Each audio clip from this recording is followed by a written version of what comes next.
Chapter 5. Dulce Domum. The sheep ran huddling together against the hurdles, blowing out their nostrils and stamping with delicate forefeet, their heads thrown back and a light steam rising from the crowded sheep pen into the frosty air, as the two animals hastened by in high spirits, with much chatter and laughter. They were returning across country after a long day's outing with Otter, hunting and exploring on the wide uplands, where certain streams tributary to their own river had their first small beginnings, and the shades of the short winter day were closing in on them, and they had still some distance to go. Plodding at random across the plough, they had heard the sheep and had made for them, and now, leading from the sheep pen, they found a beaten track that made walking a lighter business, and responded, moreover, to that small inquiring something which all animals carry inside of them, saying unmistakably, "Yes, quite right. This leads home." "It looks as if we were coming to a village," said Mole somewhat dubiously, slackening his pace as that track that had in time become a path and then had developed into a lane now handed them over to the charge of a well-metalled road. The animals did not hold with villages, and their highways, thickly frequented as they were, took an independent course, regardless of church, post office, or public house. "Oh, never mind," said the rat. "At this season of the year, they're all safe indoors. By this time, sitting round the fire, men, women, children, dogs and cats and all. We shall slip through all right, without any bother or unpleasantness, and we can have a look at them through their windows if you like and see what they're doing." The rapid nightfall of mid-December had quite beset the little village as they approached it on soft feet over a first thin fall of powdery snow. Little was visible but squares of a dusky orange-red on either side of the street, where the firelight or lamplight of each cottage overflowed through the casements into the dark world without. Most of the low latticed windows were innocent of blinds, and to the lookers in from outside, the inmates gathered around the tea table, absorbed in handiwork or talking with laughter and gesture, had each that happy grace which is the last thing the skilled actor shall capture, the natural grace which goes with perfect unconsciousness of observation. Moving at will from one theatre to another, the two spectators, so far from home themselves, had something of wistfulness in their eyes as they watched a cat being stroked, a sleepy child picked up and huddled off to bed, or a tired man stretch and knock out his pipe on the end of a smouldering log. But it was from one little window, with its blind drawn down, a mere blank transparency on the night, that the sense of home and the little curtained world within walls, the larger stressful world of outside nature shut out and forgotten, most pulsated. Close against the white blind hung a bird cage, clearly silhouetted, every wire, perch, and appurtenance distinct and recognizable, even to yesterday's dull-edged lump of sugar. On the middle perch, the fluffy occupant, head tucked well into feathers, seemed so near to them as to be easily stroked, had they tried. Even the delicate tips of his plumped-out plumage penciled plainly on the illuminated screen. As they looked, the sleepy little fellow stirred uneasily, woke, shook himself, and raised his head. They could see the gape of his tiny beak as he yawned in a bored sort of way, looked round, and then settled his head into his back again, while the ruffled feathers gradually subsided into perfect stillness. Then a gust of bitter wind took them in the back of the neck. The small sting of frozen sleet on the skin woke them as from a dream, and they knew their toes to be cold and their legs tired, and their own home distant a weary way. Once beyond the village, where the cottages ceased abruptly on either side of the road, they could smell through the darkness the friendly fields again, and they braced themselves for the last long stretch, the home stretch, the stretch that we know is bound to end, some time, and the rattle of the door latch, the sudden firelight, and the sight of familiar things greeting us as long-absent travellers from far oversea. They plodded along steadily and silently, each of them thinking his own thoughts. The moles ran a good deal on supper, as it was pitch dark, and it was all a strange country for him as far as he knew, and he was following obediently in the wake of the rat, leaving the guidance entirely to him. As for the rat, he was walking a little way ahead, as his habit was, his shoulders humped, his eyes fixed on the straight grey road in front of him. So he did not notice poor Mole when suddenly the summons reached him and took him like an electric shock. We others, who have long lost the more subtle of the physical senses, have not even proper terms to express an animal's intercommunications with his surroundings, living or otherwise, and have only the word smell, for instance, to include the whole range of delicate thrills which murmur in the nose of the animal night and day, summoning, warning, inciting, repelling. It was one of these mysterious fairy calls from out the void that suddenly reached Mole in the darkness, making him tingle through and through with its familiar appeal, even while yet he could not clearly remember what it was. He stopped dead in his tracks, his nose searching hither and thither in its efforts to recapture the fine filament, the telegraphic current that had so strongly moved him. A moment, and he had caught it again, and with it this time came recollection in fullest flood. Home! That was what they meant, those caressing appeals, those soft touches wafted through the air, those invisible little hands pulling and tugging, all one way. Why, it must be quite close by him at that moment, his old home, that he had hurriedly forsaken and never sought again that day when he first found the... And now it was sending out its scouts and its messengers to capture him and bring him in. Since his escape on that bright morning, he had hardly given it a thought, so absorbed had he been in his new life and all its pleasures, its surprises, its fresh and captivating experiences. Now, with a rush of old memories, how clearly it stood up before him in the darkness. Shabby indeed, and small, and poorly furnished, and yet his. The home he had made for himself, the home he had been so happy to get back to after his day's work. And the home had been happy with him too, evidently, and was missing him, and wanted him back, and was telling him so through his nose, sorrowfully, reproachfully, but with no bitterness or anger, only with plaintive reminder that it was there and wanted him. The call was clear, the summons was plain. He must obey it instantly and go. "Ratty," he called, full of joyful excitement. "Hold on, come back. I want you, quick."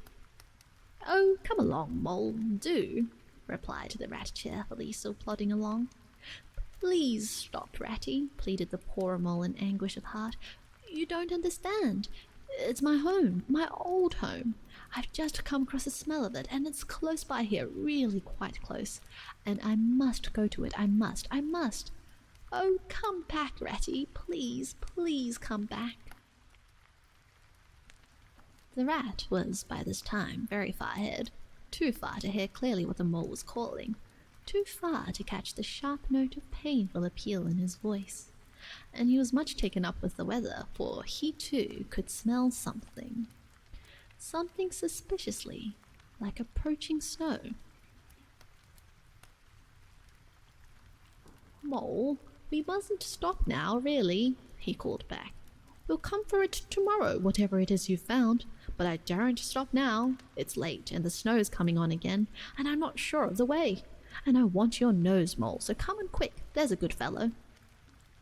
And the rat pressed forward on his way without waiting for an answer. Poor Mole stood alone in the road, his heart torn asunder, and a big sob gathering somewhere low down inside him, to leap up to the surface presently, he knew, in passionate escape. But even under such a test as this, his loyalty to his friend stood firm. Never for a moment did he dream of abandoning him. Meanwhile, the wafts from his old home pleaded, whispered, conjured, and finally claimed him imperiously. He dared not tarry longer within their magic circle. With a wrench that tore his very heartstrings, he set his face down the road and followed submissively in the track of the rat, while faint, thin little snails, still dogging his retreating nose, reproached him for his new friendship and his callous forgetfulness. With an effort, he caught up to the unsuspecting rat, who began chattering cheerfully about what they would do when they got back, and how jolly a fire of logs in the parlour would be, and what a supper he meant to eat, never noticing his companion's silence and distressful state of mind. At last, however, when they had gone some considerable way further and were passing some tree stumps at the edge of a copse that bordered the road, he stopped and said kindly, "Look here, Mole, old chap, you seem dead tired. No talk left in you, and your feet dragging like lead. We'll sit down here for a minute and rest. The snow has held off so far, and the best part of our journey is over." The mole subsided forlornly on a tree stump and tried to control himself, for he felt it surely coming. The sob he had fought with so long refused to be beaten. Up and up it forced its way to the air, and then another, and others, thick and fast, till poor Mole at last gave up the struggle and cried freely and helplessly and openly, now that he knew it was all over and he had lost what he could have hardly be said to have found. The rat, astonished and dismayed at the violence of Mole's paroxysm of grief, did not dare to speak for a while. At last he said, very quietly and sympathetically, "What is it, old fellow? Whatever can be the matter, tell us your trouble and let me see what I can do." Poor Mole found it difficult to get any words out between the upheavals of his chest that followed one upon another so quickly, and held back speech and choked as it came. "I know it's a shabby, dingy little place," he sobbed forth at last brokenly. "Not like your cozy quarters, or Toad's beautiful hall, or Badger's great house, but it was my own little home, and I was fond of it. And I went away and forgot all about it, and then I smelt it suddenly on the road when I called, and you wouldn't listen, Rat, and everything came back to me with a rush, and I wanted it. Oh dear. And when you wouldn't turn back, Ratty, and I had to leave it, though I was smelling it all the time, I thought my heart would break. We might have just gone and had one look at it, Ratty, only one look. It was close by, but you wouldn't turn back, Ratty, you wouldn't turn back. Oh dear. Recollection brought fresh waves of sorrow, and sobs again took full charge of him, preventing further speech. The rat stared straight in front of him, saying nothing, only patting Mole gently on the shoulder. After a time he muttered gloomily, "I see it all now. What a pig I have been. A pig, that's me. Just a pig. A plain pig." He waited till Mole's sobs became gradually less stormy and more rhythmical. He waited till at last sniffs were frequent and sobs only intermittent. Then he rose from his seat and remarked carelessly, "Well, now we'd really better be going on, old chap." Set off up the road again, over the toilsome way they had come. "Wherever are you going to, Ratty?" cried the tearful Mole, looking up in alarm. "We're going to find that home of yours, old fellow," replied the rat pleasantly, "so you had better come along, for it will take some finding, and we shall want your nose." "Oh, come back, Ratty, do!" cried the Mole, getting up and hurrying after him. "It's no good, I tell you. It's too late and it's too dark, and the place is too far off, and the snow's coming, and And I never meant to let you know I was feeling that way about it. It was all an accident and a mistake. And think of Riverbank and your supper." "Hang Riverbank and supper too," said the rat heartily. "I tell you, I'm going to find this place now if I stay out all night. So cheer up, old chap, and take my arm, and we'll very soon be back there again." Still snuffling, pleading, and reluctant, Mole suffered himself to be dragged back along the road by his imperious companion, who, by a flow of cheerful talk and anecdote, endeavoured to beguile his spirits back and make the weary way seem shorter. When at last it seemed to the rat that they must be nearing that part of the road where the mole had been held up, he said, "Now, no more talking. Business. Use your nose and give your mind to it." They moved on in silence for some little way, when suddenly the rat was conscious, through his arm that was linked in Mole's, of a faint sort of electric thrill that was passing down that animal's body. Instantly he disengaged himself, fell back a pace, and waited, all attention. The signals were coming through. Mole stood a moment rigid while his uplifted nose, quivering slightly, felt the air. Then a short, quick run forward, a halt, a check, a try back, and then a slow, steady, confident advance. The rat, much excited, kept close to his heels as a mole, with something of the air of a sleepwalker, crossed a dry ditch, scrambled through a hedge, and nosed his way over a field, open and trackless, and bare in the faint starlight. Suddenly, without giving warning, he dived, but the rat was on the alert and promptly followed him down the tunnel to which his unerring nose had faithfully led him. It was close and airless, and the earthy smell was strong, and it seemed a long time to Rat ere the passage ended and he could stand erect and stretch and shake himself. The mole struck a match, and by its light the rat saw that they were standing in an open space, neatly swept and sanded underfoot, and directly facing them was Mole's little front door, with Mole End painted in Gothic lettering over the bell pull at the side. Mole reached down a lantern from a nail on the wall and lit it, and the rat, looking round him, saw that they were in a sort of forecourt. A garden seat stood on one side of the door, and on the other a roller, for the mole, who was a tidy animal when at home, could not stand having his ground kicked up by the other animals into little runs that ended in earth heaps. On the walls hung wire baskets with ferns in them, alternating with brackets carrying plaster statuary, Garibaldi and Infant Samuel, and Queen Victoria and other heroes of modern Italy. Down on one side of the forecourt ran a skittle alley, with benches along it and little wooden tables marked with rings that hinted at bear mugs. In the middle was a small, round pond containing goldfish, and surrounded by a cockleshell border. Out of the center of the pond rose a fanciful erection clothed in more cockleshells and topped by a large silver glass ball that reflected everything all wrong and had a very pleasing effect. Mole's face beamed at the sight of all these objects so dear to him, and he hurried a rat through the door, lit a lamp in the hall, and took one glance round his old home. He saw the dust lying thick on everything. He saw the cheerful, deserted look of the long-neglected house, and its narrow, meagre dimensions, its worn and shabby contents, and collapsed again on a hall chair, his nose to his paws. "Oh, Ratty," he cried dismally, "why ever did I do it?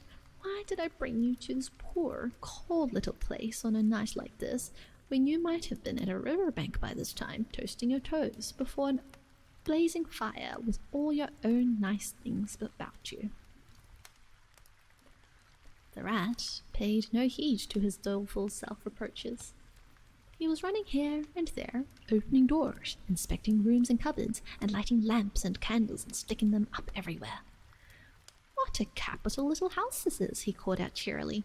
"So compact, so well planned, everything here and everything in its place. We'll make a jolly night of it. The first thing we want is a good fire. I'll see to that. I always know where to find things. So this is the parlor. Splendid. Your own idea, those little sleeping bunks in the wall. Capital. Now I'll fetch the wood and the coals and you get a duster. Mole, you'll find one in the drawer of the kitchen table and try and smarten things up a bit. Bustle about, old chap. Encouraged by his inspiriting companion, the mole roused himself and dusted and polished with energy and heartiness, while the rat, running to and fro with armfuls of fuel, soon had a cheerful blaze roaring up the chimney. He hailed the mole to come and warm himself, but Mole promptly had another fit of the blues, dropping down on the couch in dark despair and burying his face in his duster. "Rat," he moaned, "how about your supper, you poor, cold, hungry, weary animal? I've nothing to give you. Nothing. Not a crumb." "What a fellow you are for giving in," said the rat reproachfully. "Why, only just now I saw a sardine opener on the kitchen dresser quite distinctly, and everybody knows that means there are sardines about somewhere in the neighborhood. Rouse yourself, pull yourself together and come with me and forage." They went and foraged accordingly, hunting through every cupboard and turning out every drawer. The result was not so very depressing after all, though of course it might have been better. A tin of sardines, a box of captain's biscuits, nearly full, and a German sausage encased in silver paper. "There's a banquet for you," observed the rat as he arranged the table. "I know some animals who would give their ears to be sitting down to supper with us tonight."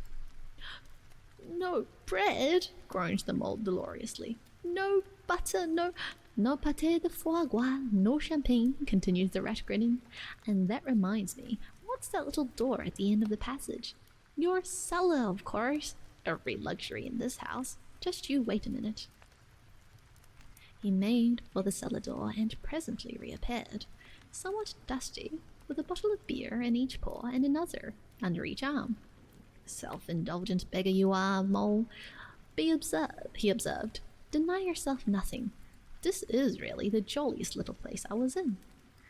Now, wherever did you pick up those prints? Make the place look so home-like they do. No wonder you're so fond of it, Mole.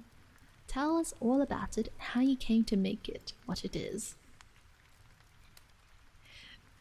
Then, while the rat busied himself fetching plates and knives and forks and mustard which he mixed in an egg cup, the mole, his bosom still heaving with the stress of his recent emotion, related, somewhat shyly at first, but with more freedom as he warmed to his subject, how this was planned, and how that was thought out, and how this was got through a windfall from an aunt, and that was a wonderful find in a bargain, and this other thing was bought out of his laborious savings and a certain amount of going without. His spirits finally quite restored, he must needs go and caress his possessions, and take a lamp and show off their points to his visitor and expatiate on them, quite forgetful of the supper they both so much needed. Rat, who was desperately hungry but strove to conceal it, nodding seriously, examining with a puckered brow, and saying "wonderful" and "most remarkable" at intervals, when the chance for an observation was given him. At last, the rat succeeded in decoying him to the table, and had just got seriously to work with the sardine opener when sounds were heard from the forecourt without. Sounds like the scuffling of small feet in the gravel and a confused murmur of tiny voices while broken sentences reached them.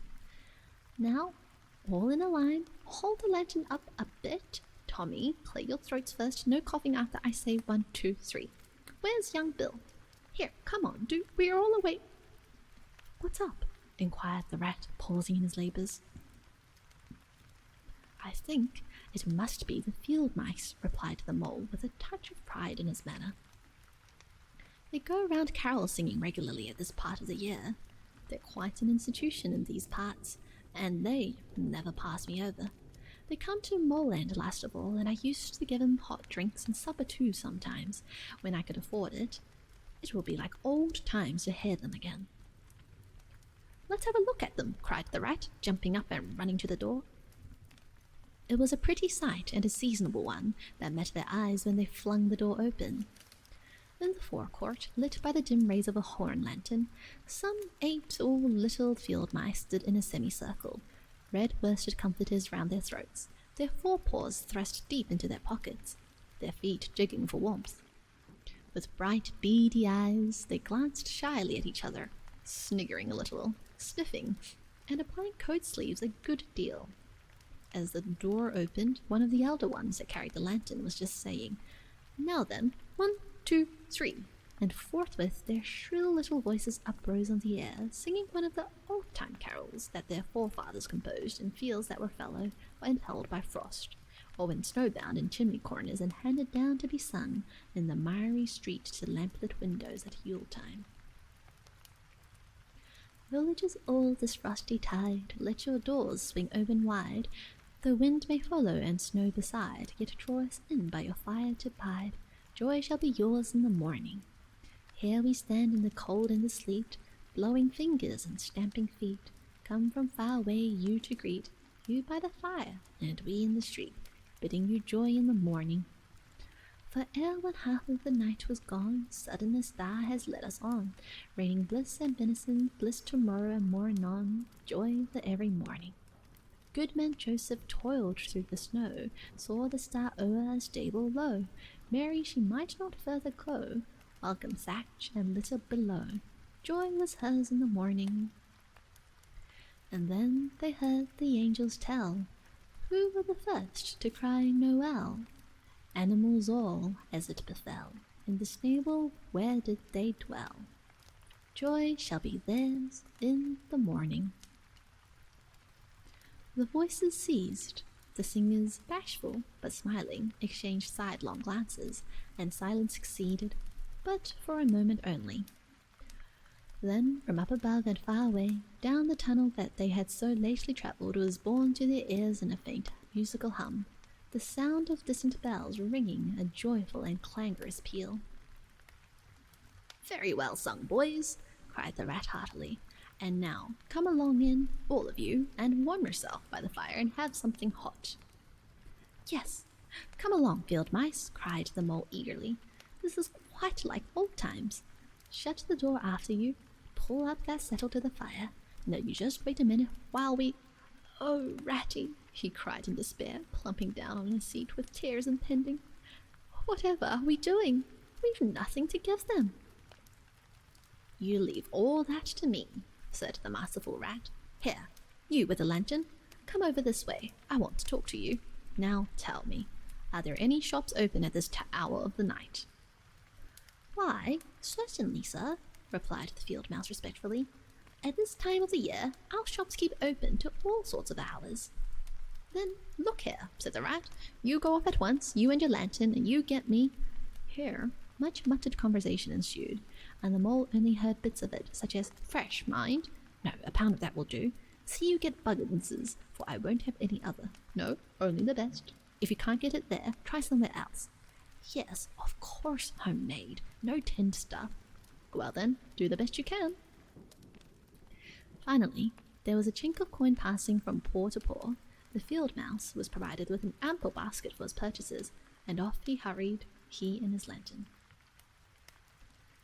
The rest of the field mice, perched in a row on the settle, their small legs swinging, gave themselves up to the enjoyment of the fire, and toasted their chilblains so they tingled, while the mole, failing to draw them into easy conversation, plunged into family history and made each of them recite the names of his numerous brothers, who were too young, it appeared, to be allowed to go out a-carolling this year, but looked forward very shortly to winning the parental consent.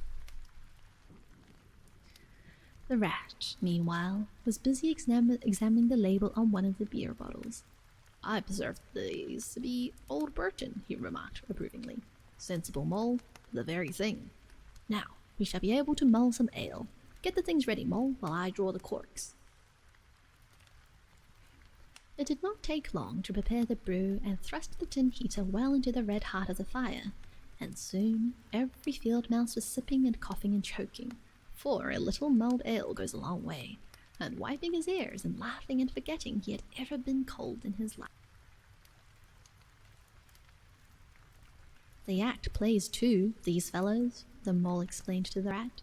"Make them up all by themselves, and act them afterwards, and very well they do it too. They gave us a capital one last year, about a field mouse who was captured at sea by a Barbary corsair and made to row in a galley, and when he escaped and got home again, his lady love had gone into a convent. Here, you were in it, I remember. Get up and recite a bit. The field mouse addressed got up on his legs, giggled shyly, looked around the room, and remained absolutely tongue-tied. His comrades cheered him on, more coaxed and encouraged him, and the rat went so far as to take him by the shoulders and shake him. But nothing could overcome his stage fright. They were all busily engaged on him like watermen applying the Royal Humane Society's regulations to a case of long submersion, when the latch clicked, the door opened, and the field mouse with the lantern reappeared, staggering under the weight of his basket. There was no more talk of play acting once the very real and solid contents of the basket had been tumbled out on the table. Under the generalship of Rat, everybody was set to do something or to fetch something. In a very few minutes, supper was ready, and Mole, as he took the head of the table in a sort of dream, saw a lately barren board set thick with savoury comforts, saw his little friends' faces brighten and beam as they fell to without delay, and then let himself loose, for he was famished indeed, on the provender so magically provided, thinking what a happy homecoming this had turned out after all.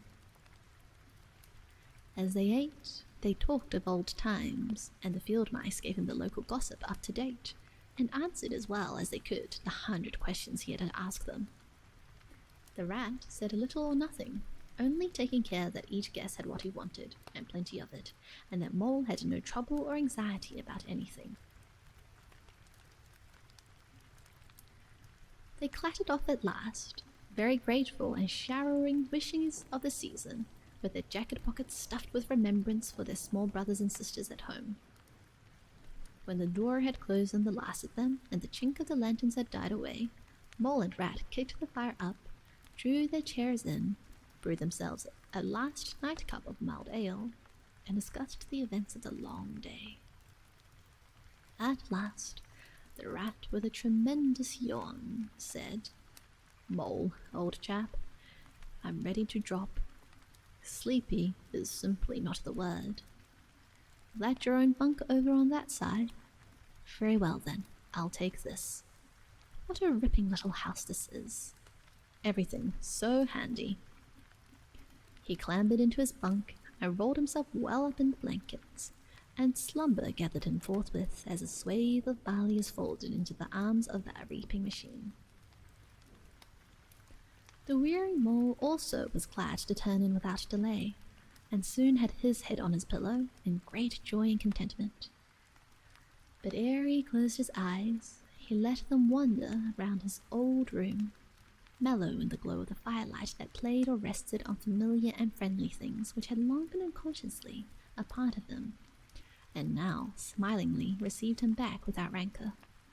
He was now in just the frame of mind that the tactful rat had quietly worked to bring about in him. He saw clearly how plain and simple, how narrow even, it all was, but clearly too how much it all meant to him, and the special value of some anchorage in one's existence.